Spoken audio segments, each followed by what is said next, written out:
Hello everyone, आप सभी दोस्तों का स्वागत है। इस वीडियो में हम लोग देखने वाले हैं ग्रो कंपनी की बात करें तो आईपीओ के बाद इस कंपनी की क्वार्टर टू के नंबर्स रिपोर्ट करी गई है। तो क्वार्टर टू के नंबर्स में कौन C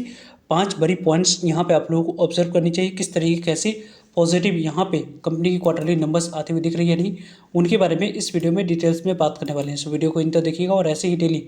IPO grey market premium से जुड़ी अपडेट के लिए चैनल को सब्सक्राइब कर लीजिए। साथ ही कॉमेंट्स में टेलीग्राम ग्रुप का लिंक दिया गया है, वहाँ भी जुड़ सकते हो टाइम पे अपडेट के लिए। कंपनी के रिजल्ट्स के बारे में बात करें तो आज की डेट में 21 नवंबर को मार्केट आवर में ही इस कंपनी की क्वार्टरली नंबर्स 10:20 पे आप लोगों को रिपोर्ट करेंगे। उसके बाद यहाँ पे कंपनी की जो क्वार्टरली नंबर्स है उसमें किस तरीके कैसे फैक्टर हम लोग को दिख रहे हैं उनके बारे में बात करें तो कंपनी की जो भी यहाँ पे रेवेन्यू जनरेट करी गई है और जो भी नंबर्स दिया गया है उनके बारे में बात करें इन मिलियन में दिया गया है, जिसको हम लोग कन्वर्ट करके जो भी नंबर को डिस्कस करने वाले हैं रुपीज़ इन करोड़ में हम लोग डिस्कस करेंगे। पहले तो कंपनी के बारे में बात करें तो कंपनी की क्यू एन क्यू बेस पर किस तरीके कैसे यहाँ पे कंपनी ने रेवेन्यू जनरेट करी है और वाई एन वाई बेस पर यहाँ पे कंपनी के बारे में बात करते हैं तो कंपनी के देख सकते हैं कि जो कि यदि हम लोग बात करें रेवेन्यू की तो यहाँ पे हम लोग डिस्कस करें तो कंपनी के रेवेन्यू पहले किस तरीके से थी। तो पहले कंपनी के रेवेन्यू आपको लगभग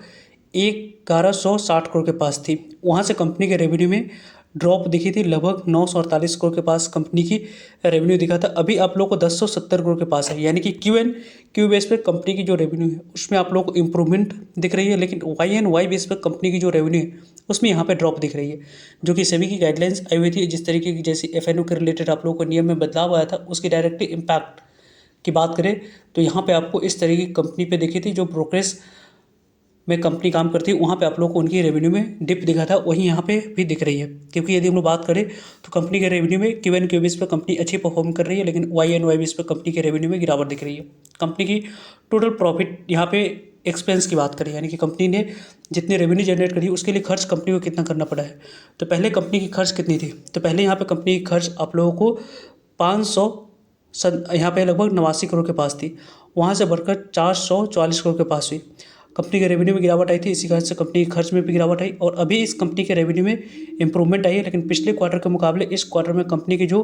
खर्च है वहाँ पे आप लोगों को गिरावट आई। 432 करोड़ की ही कंपनी ने खर्च करी है, जिसका डायरेक्टली इम्पैक्ट इस कंपनी की प्रॉफिट फॉर द पीरियड के बारे में बात करें, यानी कि कंपनी की टैक्स देने के बाद कंपनी की प्रॉफिट किस तरीके से कैसी दिख रही है उनके बारे में बात करते हैं। यहाँ पे देख सकते हैं कि पहले कंपनी की प्रॉफिट कितनी थी, 420 करोड़ के पास थी पिछले क्वार्टर में। देन यहाँ पे क्वार्टर ओवर में कंपनी ने आपको कितने की प्रॉफिट रिपोर्ट करके दिखाई थी, तो 378 करोड़ की, और अभी यहाँ पे 471 करोड़ की कंपनी की प्रॉफिट आ रही है।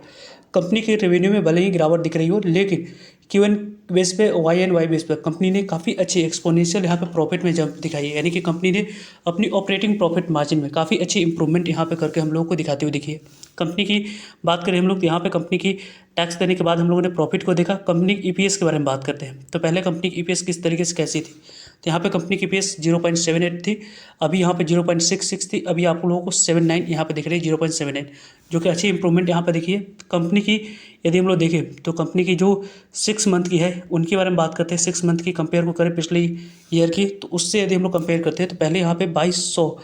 लगभग आप लोगों को कंपनी की 2207 करोड़ की रेवेन्यू थी, वहाँ से आप लोगों को कंपनी की बढ़कर 2019 करोड़ के पास हुई। यहाँ पे कंपनी की जो एक्सपेंस है उसमें भी आप लोगों को गिरावट दिखी है। और कंपनी के बारे में बात करें प्रॉफिट की, टैक्स देने के बाद कंपनी की प्रॉफिट के बारे में बात करते हैं तो 6 महीने की ईयर बेस पे कंपेयर करते हैं तो कंपनी की जो प्रॉफिट है उनके बारे में बात करें तो पहले 758 करोड़ के पास थी, वो बढ़कर आप लोगों को 800 यहाँ पे 97 करोड़ के पास कंपनी की प्रॉफिट आती हुई दिख रही है। यानी कि प्रॉफिट टर्म्स में यदि हम लोग डिस्कस करें तो कंपनी की ईयर ऑन ईयर बेस पे भी कंपनी की प्रॉफिट काफ़ी अच्छी इंप्रूवमेंट दिखाई है। कंपनी के रेवेन्यू में भले गिरावट दिख रही हो, लेकिन कंपनी के प्रॉफिट में काफ़ी अच्छी यहाँ पे इंप्रूवमेंट दिख रही है, जिसकी डायरेक्टली इंपैक्ट इस कंपनी के लॉन्ग टर्म पर दिखेगी। कंपनी की जो क्वार्टरली नंबर्स आई है मार्केट आवर में ही इस कंपनी की क्वार्टरली नंबर सब लोग आते हुए दिखी है, लेकिन जो पहले यहाँ पे काफ़ी अच्छी करेक्शन दिख रही थी मार्केट में, वो अभी यहाँ पे करेक्शन गायब दिख रही है। लेकिन अभी आप लोगों को यहाँ पे जिस भी तरीके की जो भी स्ट्रेटजी आप लोग लेकर चल रहे हैं वो आप लोगों को मंडे की मार्केट के मूव को और साथ ही जिस तरीके की जैसी इंप्रूवमेंट यहाँ पे आने वाले समय में दिखेगी उस इंप्रूवमेंट के अकॉर्डिंग आप लोगों को स्ट्रेटजी यहाँ पे बनानी चाहिए। वैसे इस कंपनी के बारे में टाइम पे आप लोगों को सभी अपडेट मिलते रहेंगे। वैसे आप लोगों को इस कंपनी के क्वार्टरली नंबर्स की बात करें रेटिंग की तो 5 स्टार में से 4 स्टार आप लोग देख सकते हो। वैसे आप लोगों की ओपिनियन किस तरीके से कैसे इस कंपनी को प्लान कर रहे हो यहाँ पे क्वार्टरली नंबर्स आने के बाद उसके बारे में कमेंट्स के ऊपर पूछ सकते हो। और वैसे इस आईपीओ के आज के डेट में क्लोजिंग के बाद जो भी यहाँ पे स्ट्रैटेजी होगी उसके बारे में हम लोग इवनिंग में बात करेंगे। सो जुड़ रहेगा ताकि आप लोगों तक अपडेट पहुँच पाए। फर्दर जो भी डाउट करिए कमेंट्स का आप लोग पूछ सकते हो। मिलते हैं एक नए इन्फॉर्मेटिव वीडियो में, तब तक के लिए जय हिंद।